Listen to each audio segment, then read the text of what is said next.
Hello everyone, I hope so you're doing very well. Today we go discussing some things when you travel by bicycle and you don't like your partner do it.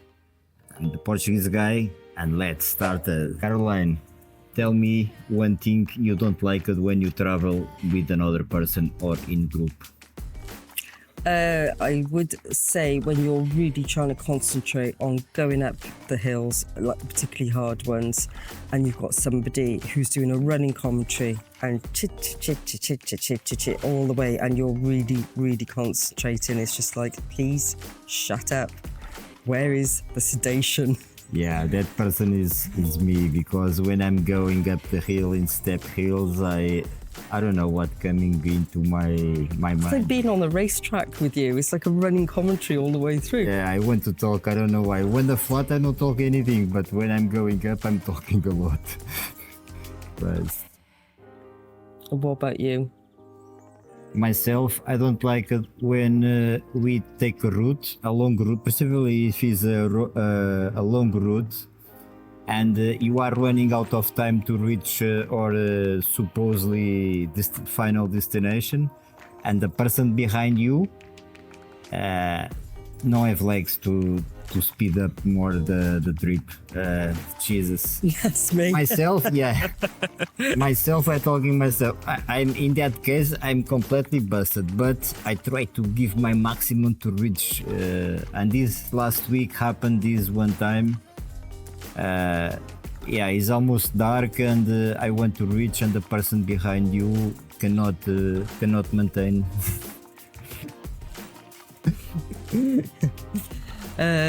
Probably the other thing is when somebody has the route and they start shooting off and they almost drop you. I guess that we've come to learn that unless we're actually going left or right, if it's straight on, you just keep going for a couple of kilometers, etc. I will catch up. But sometimes I've been with people and they are completely forgotten that they are the only ones with the route, and they've turned left or turned right, and you have no idea where they've gone. And you're like, where the hell have they gone now? And for a lot of people, basically the entire duration of the bike packing is just watching somebody's backside go up and down. There's no time to stop.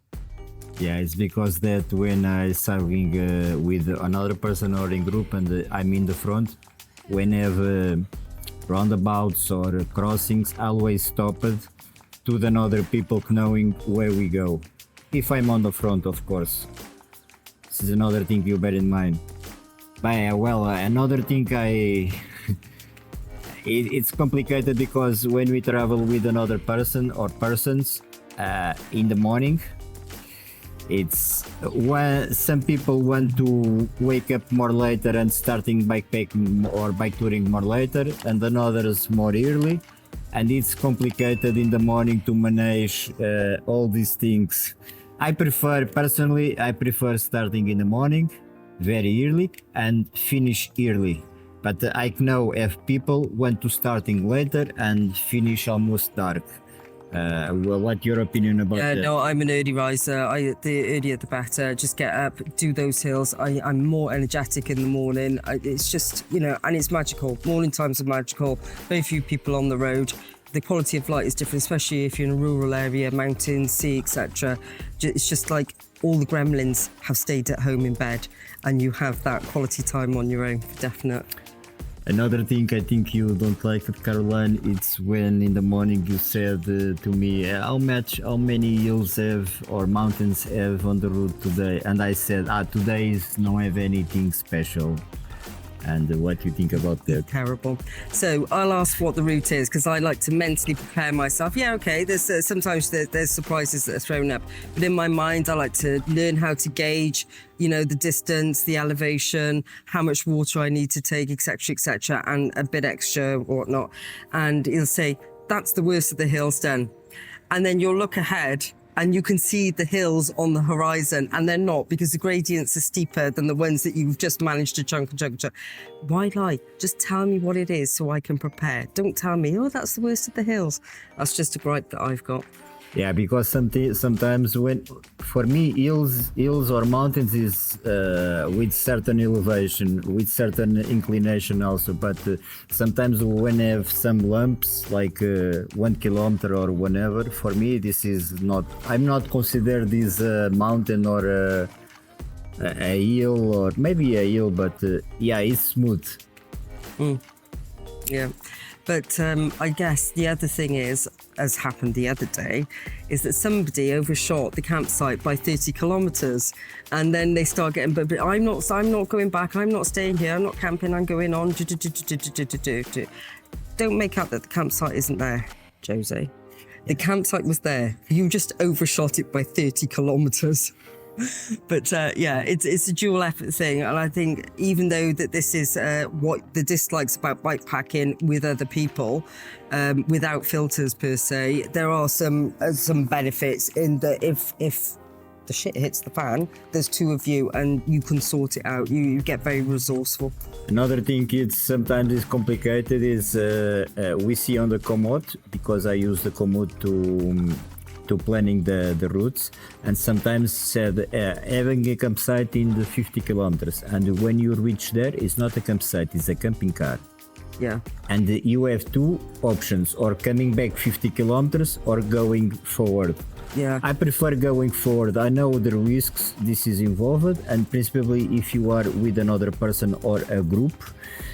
And it's complicated. It's happened with us this last week also. We are only two and we working together very well together, but I cannot imagine the situation we have this last week with more 3 or 4 people, and you don't know very well that 3 or 4 And it's people. not a simple case of saying, oh, well, I'll just camp here for the night. As we found out, we went into a shop and asked, was there camping? Bearing in mind that we're in a natural park. And I can only describe this woman's reaction as hysteria, that we were possibly going to camp in the natural park, and she actually got onto the phone to the civil guards to tell them that we were actually camping when we weren't. All we'd done is ask for a campsite, and Jose speaks fluent Spanish. There was no lost in translation. Yeah, no, I have any mistake. It was crazy, to the point we went over the pass and they were watching us to make sure that we had left that area. Yeah. Fortunately, 15 kilometres, and we'll go the distance. 15 kilometres for us is nothing, even if it's uphill. We'll go the distance. Fortunately, we got to San Jose, and it was, there was plenty of places to stay. It wasn't a problem. But this woman completely spun out that we even mentioned a camping place, suggested that we should turn around and go back for another 40 kilometres or so into the city, and then get on the phone. But she took our money for a drink in the shop. Yeah. Don't forget this. I want to you put on the comments below, when you're cycling alone, which difference you feel between you cycling alone or cycling with one person or a group of persons, how you can manage that cycling, understand? Because they have many variables you need to be bear in mind. I think it is a test of friendship, and you have to be, obviously no two people are ever the same, but it is a test of friendship. But if you can pull through, but I think bike packing together is actually harder than bike packing on your own in many respects. Yeah. Because when you're on your own, you're just pleasing yourself. When there's two of you, you've got to think for two of you as well. The big difference I see is cycling alone, big trips, or with another person or with a group. It's when you are alone, you manage everything. You wake up what time you wanted, you eating what time you wanted, you make the kilometers you wanted.